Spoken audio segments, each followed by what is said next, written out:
Hello guys, അപ്പോൾ Onam releasing ആയിട്ട് എത്തുന്ന മേനെ പ്യാർ കിയ ഋതു ഹാരുൺ അദ്ദേഹത്തിൻ്റെ ഇപ്പോൾ മുറ, അതേപോലെ തന്നെ കുമരിവട്ടത്തിൻ തക്സ് എന്ന് പറയുന്ന ഒരു തമിഴ് പടം, അതേപോലെ തന്നെ പിന്നെ വേറൊരു ചിത്രവും കൂടി ഇറങ്ങിയിരുന്നു. അതിനുശേഷം ഇറങ്ങുന്ന ഈ ഒരു ചിത്രം ഋതു ഹാരുണും അതേപോലെ തന്നെ പ്രീതി മുകുന്ദൻ ഇവർ രണ്ടുപേരും അഭിനയിച്ചിരിക്കുന്ന ഈ ഒരു ചിത്രം ഓണ റിലീസിംഗ് ആയിട്ട് വരികയാണ്. മലയാളി പ്രേക്ഷകർക്ക് ഈ ഒരു ചെറുപ്പക്കാരിൽ നിന്നും ഒരുപാട് നല്ല മുഹൂർത്തങ്ങൾ സമ്മാനിക്കുന്നുള്ള കാര്യത്തിൽ ഡൗട്ടില്ല. അദ്ദേഹം നല്ല ഒരു അഭിനേതാവാണെന്ന് ഈ 3-4 ചിത്രങ്ങളിലൊക്കെ ചെയ്തെന്ന് തോന്നുന്നു. ഈ ഒരു ചിത്രമായിട്ട് വരുമ്പോൾ തീർച്ചയായിട്ടും നല്ലൊരു സിനിമയായിരിക്കും ഈ ഓണക്കാലത്ത് ഋതു ഹാരുൺ നമ്മൾക്ക് സമ്മാനിക്കുക എന്നുള്ള കാര്യത്തിൽ ഒട്ടും ഡൗട്ടില്ല.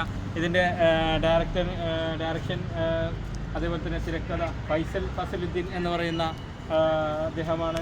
അദ്ദേഹത്തിൻ്റെ ഫസ്റ്റ് ചിത്രമാണെന്ന് തോന്നുന്നു, കറക്റ്റ് അറിയില്ല. എന്നാലും അദ്ദേഹത്തിൻ്റെ ഒരു സംരംഭം, അതേപോലെ തന്നെ നിർമ്മാണം സഞ്ജു ഉണ്ണിത്താൻ.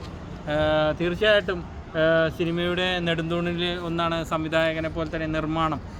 നിർമ്മാതാവില്ലെങ്കിൽ സിനിമയുണ്ടാവില്ല.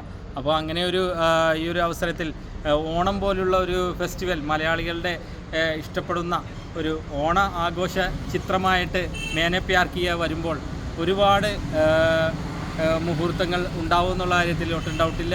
തീർച്ചയായിട്ടും എല്ലാത്തരം പ്രേക്ഷകരെയും ആകർഷിക്കുന്ന രീതിയിലുള്ള ഒരു ഫാമിലി സബ്ജക്റ്റ് ആയിരിക്കും എന്നുള്ള കാര്യത്തിൽ ഒട്ടും ഡൗട്ടില്ല. എന്തായാലും മേനെ പ്യാർ കിയ നിങ്ങളെപ്പോലെ തന്നെ ഞാനും കാണാൻ വളരെ ആകാംക്ഷയോടെ നിൽക്കുന്നു. അപ്പോൾ മേനെ പ്യാർ കിയ ഓണം റിലീസിംഗ് ആയിട്ട് എത്തുമ്പോൾ നമുക്ക് തിയേറ്ററിൽ വെച്ച് കാണാം എന്ന് പറയുന്നു.